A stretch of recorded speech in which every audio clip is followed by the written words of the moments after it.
Hello guys, hello family. Welcome back to my channel. It's been a few it's been a few weeks, over a month actually. Um and yes, welcome back. I'm so glad to be back on here. I'm so glad to have you guys back and to be doing this again. I really miss doing it, to be honest. And I think I've got loads of videos, I've just not edited them to push out. So yeah, today, as you can see from the title, we'll be talking about how to get on the property ladder as a new migrant, or for those just moving into the UK, how to start how to get on the property ladder. I'll share a bit of our story as well, how we did it, how it worked for us, and of course, I understand that circumstances are different. People have I don't expect everybody to go through the same process as we did, but I'll just share our story and hope somebody can pick up something from it, and maybe a bit of advice as well, and also a few mistakes that we made and what we could have done better um, in terms of getting our first property in UK. So yeah, if you want to hear all the gist, if you want to learn a thing or two, if you want to get your property as soon as possible, whether as a new migrant or a British citizen, or you've been in the UK for donkey number of years, I'm sure there's definitely something you can pick up from this. So make sure you stay tuned, watch this, and stick with us to the end of the video.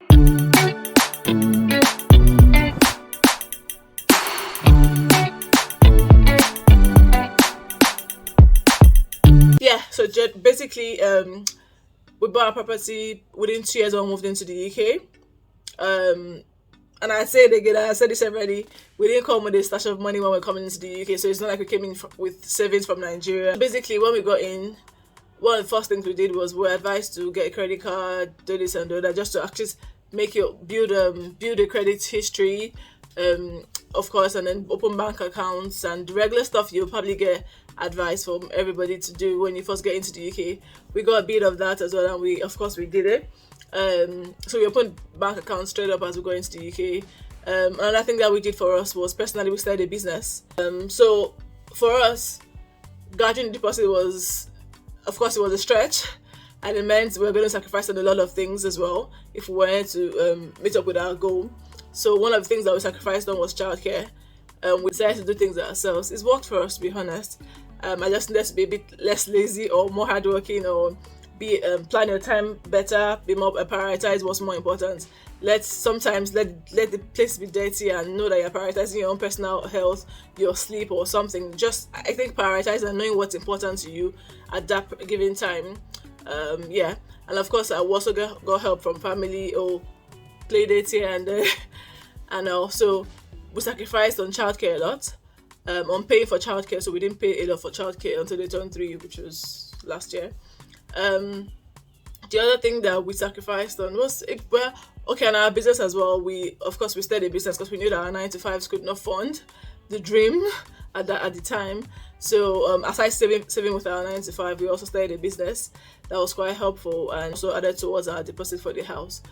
Yes, well, that's about the deposits. Next thing, okay, so the first things that we did was to speak to a broker, and then I spoke to a broker, and the broker told me, we spoke to a broker, and the broker said we could get so amount for based on our income, based on both of our incomes. This was the amount we could get, and so this was the price, the amount that a bank would loan us. So he gave us what's called an agreement in principle, which is like a pre-offer. So it's an offer letter, but it's based on other rigorous checks after. So we got an agreement in principle, and with that went house searching. Went searching for a house based on the amount. What he gave us was actually more than what we thought we could get. I think the idea is, most times what you're able to get as a mortgage offer from a bank is going to be times 4 of what your annual salaries are. So if you're buying property in both of your names, then you're going to get whatever your annual salaries are, you're going to get times 4 of that as is what you can get as a mortgage. I think that's the ideal principle. And so he actually offered us more than what I thought we could get. So we went house searching. House searching was a bit of a stretch for us because working in between work, childcare, and all of that. So we always went together, like 4 of us, myself, my husband, and 2 kids. going into houses to go and search and just decide what we wanted to do, would have searched over 20 to 25 houses. Yes. Okay, one thing that helped us with our house search as well was we knew the area we wanted. And what helped us decide on the area was the schools, family, and the neighborhood as a whole. So we knew the school we wanted our child to go. We knew the neighborhood we wanted to live in. We're already used to the area, and also we had family around. So those things helped us decide on the area, and we were focused on that area. So instead of you looking, you're looking for a house in, for example, you're looking for a house in Ipswich, Colchester, going all around Essex. You can as well just focus on a particular area, and so that in that area, agents will know you. So when there's an opportunity, they call you first, even before they call other people. You can also build a network of agents in that area because you already know that this is what you're looking for. This is where you want to live anyway. So what helped us was we're focused on the area we wanted to live. We're not looking everywhere. We're just focused on that one area. It took us a couple of weeks to find a place, and we searched over 20-25 houses. And the house we bought, guess what?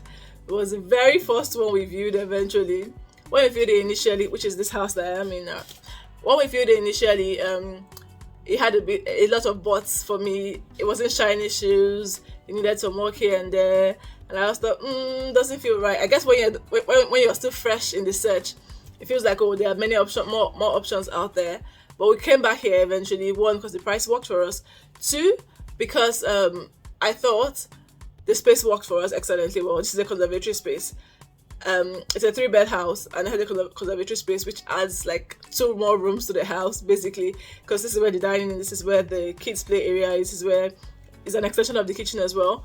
And so it worked absolutely well for us in terms of space, and then the neighborhood as well worked perfectly well.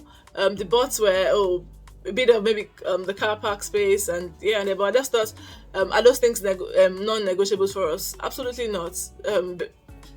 Thinking about the price, thinking about the value we're getting for our money, thinking about the space we're getting, the other things that were the bots, I knew we could work around them, which was because it wasn't looking as done up as we would have wanted it to be. Which, of course, now in retrospect, now that we're into property development field, we're now fully into property development. In retrospect, I'm like, this we definitely shouldn't have gotten a done up house anyway. So this was like a perfect fit for our budget and our circumstances at the time.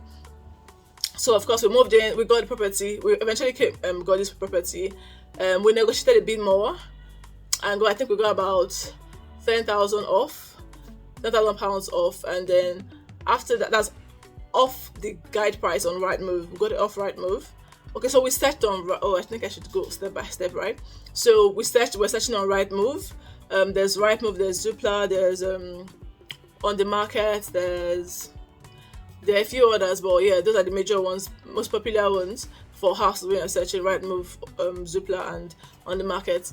And then we searched and found a number of them. So once we see what we like, based on our search criteria, we're looking for a minimum of a 3-bed house.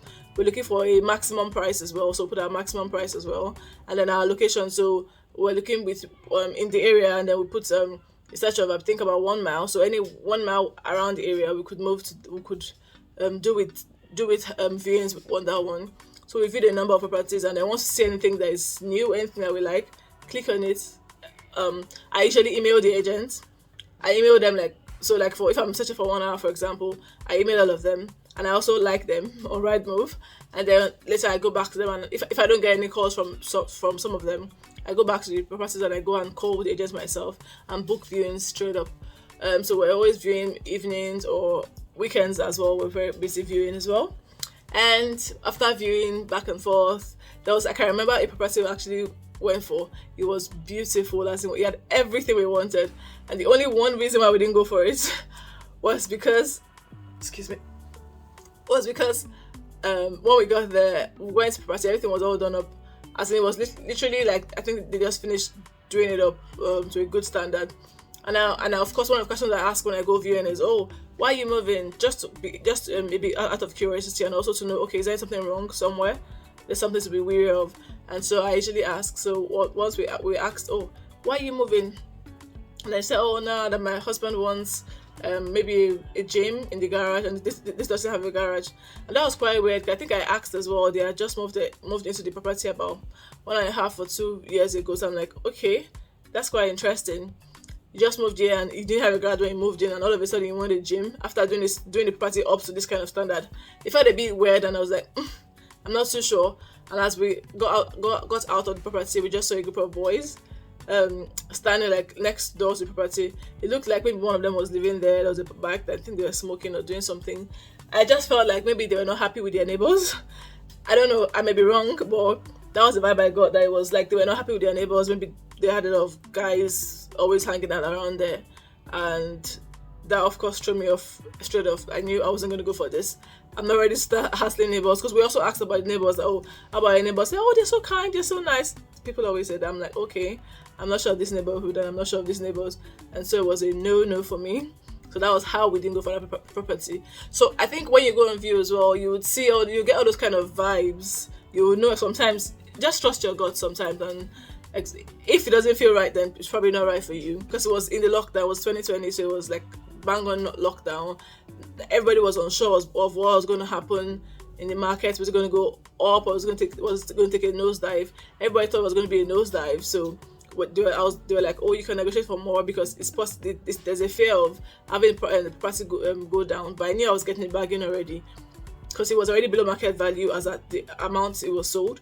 I also got £10,000 off, because I complained that it was in dead paint and dead some works and dead a new kitchen and dead new this and that, and so I got £10,000 off. So I was looking to get more, and then when we got halfway through the deal, I went back to my lawyer. I went back to the agent and told him that I think I would like to. I think I would like to knock a few £1,000 more off, because it wasn't working for us, and I just tried.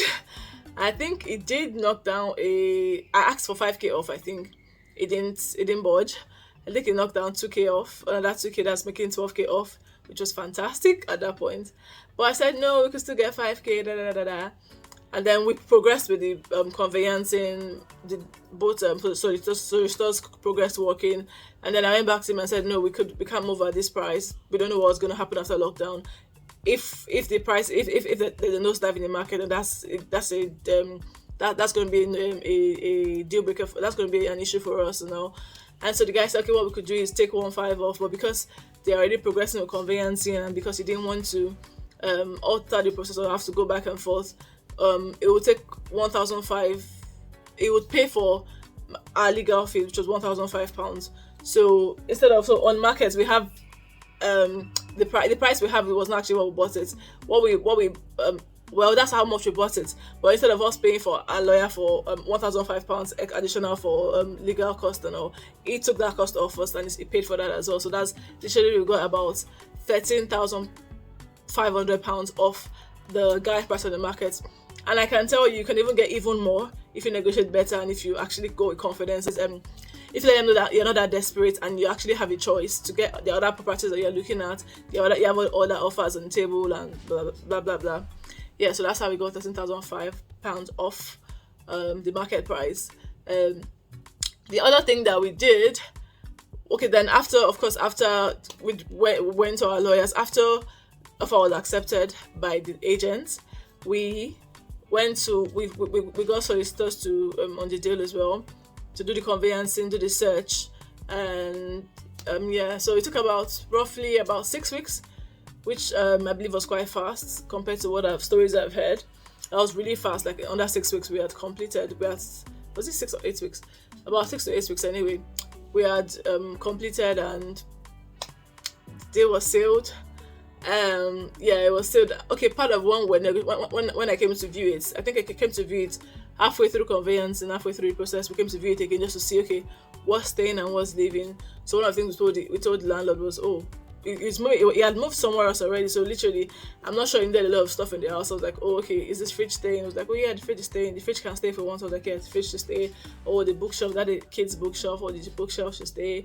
I picked a few things that I wanted to stay anyway, and yeah, the guy was really nice. And what he did a long list of everything, all our neighbors, their names, did they put their phone, not their phone numbers, their names, their occupations, as in like three houses down this way, four houses down this way, so like we knew all our neighbors. He also tagged all the keys and put them in the box. The alarm as well. We tagged all the keys, all the the manuals as well. The alarm, the house alarm, because they had left a security alarm for us as well. And it was really kind, and it did a detailed handover, if I'd call it. And then so eventually I was happy with what we got. And because we had used everything that we had to buy towards the deposit and towards buying the house, even though it wasn't all done upon we moved in, we didn't do anything for the first 6 months. We're just recovering. But it was well worth it in the end. I remember I was almost going to stretch a bit more and use everything we could gather, and even do up the house and paint it and change the carpet. But we thought otherwise, and instead of changing the carpet, for example, we got a rug doctor and we washed the rug, the one that was the carpet that was there before. We washed the entire house. We cleaned the entire house and did everything. The kitchen, instead of us changing it from the onset, we painted. We just did a few things and tried to save money here and there. We tried to be creative with doing up the house, and thought, okay, we'll do it at a later time. And so 6 months after, we eventually got the house repainted, the entire house repainted, changed all the carpets, did a few things, a few bits here and there, this and that, when we had saved a bit more. And that's how our property journey started in UK. And right now, I'm glad that we did that at that point, because now we're into property development, and we just finished a refurb not too far from us. A house we bought, I think, last year, and we did a full refurb, and the house was about 3 times more than we bought it after doing the refurb. And the reason why I say I'm glad we bought this house then was, one, we used this as a learning curve to start actually property development, and two, when we're making an application for this new house, one of the application forms, one of the rates we got, the interest rate we got from the bank, was if you've had a mortgage offer, if you've had a mortgage for over 2 years, with a different rate. If we had a mortgage under 2 years, with different rates. And I think it was more of testing are these people actually experienced in property? That was, in quotes, what they were trying to find out, if we're actually experienced property. Even though this is actually residential property, for us, it meant that we've also learned through this, one, the process of buying, one, the process of actually redoing up, and of course it helped us in terms of experience for now doing property fully. And of course I'll do more videos on property soon. I'll probably even show you before and after of our recent refurb, some of the weeks that we lost, or with time we lost before the offer was accepted, viewing every property. I think it was more of, we could have thought about it, the fact that what are our non-negotiables? What do we really want in a property? What don't we want in a property? Because we went back and forth. Like, I viewed some properties like 3 times because I thought that was a property, and I was like, every time I got a different vibe. I wasn't sure of that. I think saving time in terms of viewing properties would have helped us a great deal. Would have made the process a bit faster. There was a property where it was about the same price with this one. The only thing that it didn't have a conservatory space, it was a 3-bed house, and that was it. It didn't have a space that this has. But I think it was more of saving time in terms of searching, because we could have even been more focused, been more one directional in terms of our search, knowing what exactly we wanted at that point. I think what was most important for us was getting on the property ladder and having a space that we could call home for our kids and for us that would be comfortable enough for us. So we could have just focused on that and not searching everywhere. We could have bought this the first time we viewed it. Or even if you wanted to go a week and view a bit more, but not spending a couple of weeks and almost a month searching. Actually, we got our offer accepted like maybe middle of February. We started searching first week in January. So that's 6 weeks of searching. So we could have saved on that time. So second thing I think could have done better with was the price of the house. It was quite high for what we could afford at the time. Well, I didn't want to negotiate on the area. I'd rather increase my budget to suit the area. But that was for us. For somebody else, I don't know if I was to advise somebody else, I would say just start little, start small, start where you are, start what you can afford, and then keep moving as time goes on. When we could get to, initially I thought, we would actually need to have a permanent leave to remain, indefinite leave to remain, or at least a British citizenship to just get on property ladder, or to start something. I didn't know we could actually start from the onset. So from the get-go, if we had thought about what we wanted to do, we could have bought it even quicker. And also, I didn't know about the rules of, maybe, I think, so now I'm not even sure of the rules, but I think you must have either used 2 years here, or you should have 2 years left on your visa. So I didn't know all those rules, so my broker told me, but thankfully we got into the hands of a good broker, who was able to advise us on everything possible. What else? I think for me, another thing that really helped was because we had family that were in the business of doing it, so it helped a lot. We didn't need to. And every questions that we had someone to ask to get answers from. So that's it for us. So for me, how we started, I believe we did it in about 18-19 months. You can do it even quicker.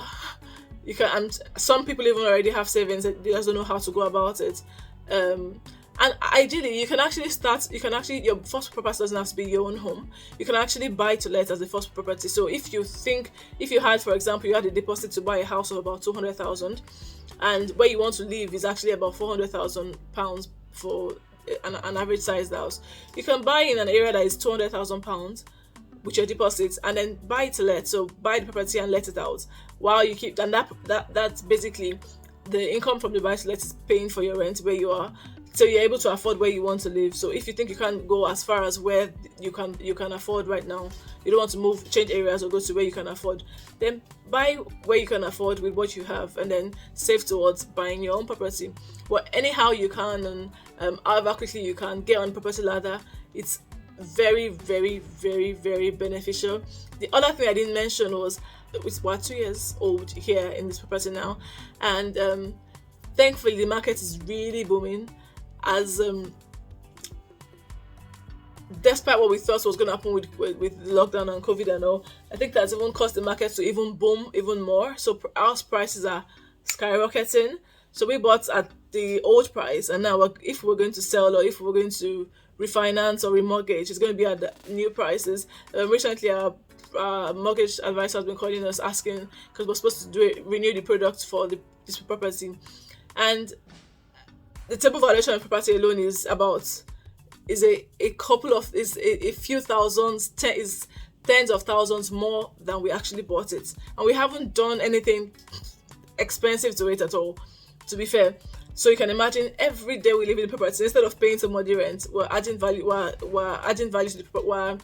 We're gaining something in property in terms of the value of property is going higher every day, because as you know, assets usually increase in value. Of course, we have some cases that are different, but generally value of assets would normally increase in value. That's what is property. So it's just really like a savings for us right now. Because against, we're paying about £1,000 renting, we're paying about the same thing in mortgage. So it's like a non-negotiable. It's like a absolute deal for us, renting, or we're living in a 3-bed house. That was a 2-bed flat in the same area.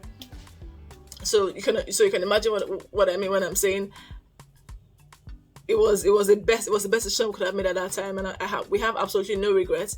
We're happy with our neighbors. We have good neighbors. We have, the house works perfectly for us, space works perfectly for us, and I'm happy because it's been higher levels since we moved in, actually. So it's now knowing, we need to do more. Initially when we're moving, it's not like we had all the money for deposit, or we had all the money for paying the mortgage monthly, but I just knew it was possible, and when we get to it, we will do it. And so thank you for listening to our TED Talk, my long TED Talk, and see you soon. I'll probably be doing a bit more vlogs. I will try to do vlogs, and I'll probably push out more content.